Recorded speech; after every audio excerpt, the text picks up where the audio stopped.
Well, the pandemic has forced several Kansas City restaurants to shut their doors, unfortunately, over the last year plus, almost 2 years now. Challenges continue for those who are still open.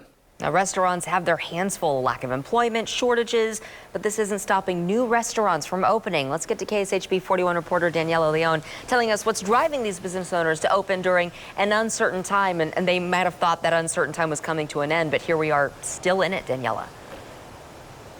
Yeah, good morning, Taylor and Lindsay. Yeah, the Greater Kansas City Restaurant Association says this past holiday season was good. Lots of restaurants were operating on wait times, and many of them will be coming here to Kansas City in 2022. One of them is Lula's Southern Cookhouse here on Main. Now, they opened up the week before Thanksgiving and are currently operating on a month-to-month lease. They're still dealing with plenty of challenges, but that's not stopping them from wanting to sign a permanent lease, and here's why.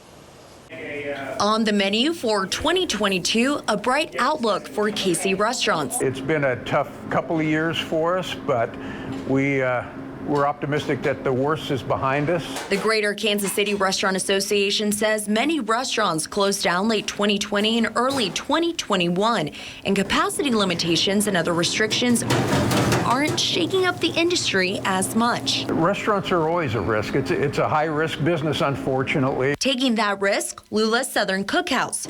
Because of labor shortages, they're operating on limited hours and constantly whipping up and changing their menu items because of product shortages. But that's not stopping them from trying to expand and sign a permanent lease. If we had the staff, we'd be open every day of the week. Restaurants have been battling challenges for nearly 2 years, but they're not letting COVID put out their spark.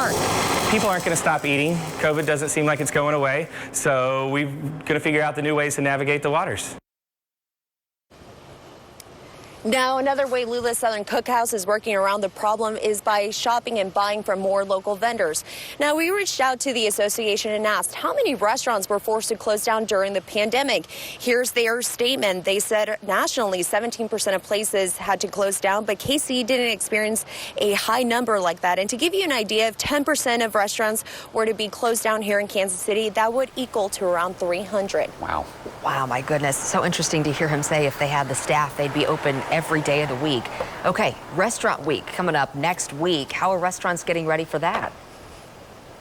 Yeah, I'm really glad you asked, Lindsay. Be sure to mark it on your calendar, Kansas City, like I did, because a lot of things are going to be on the line this year.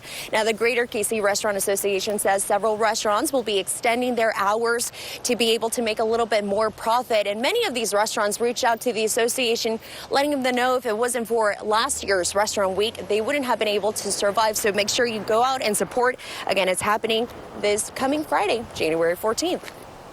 All right, Daniela, thank you very much. I know a lot of people excited for that. They keep that on their calendars already. Thank you.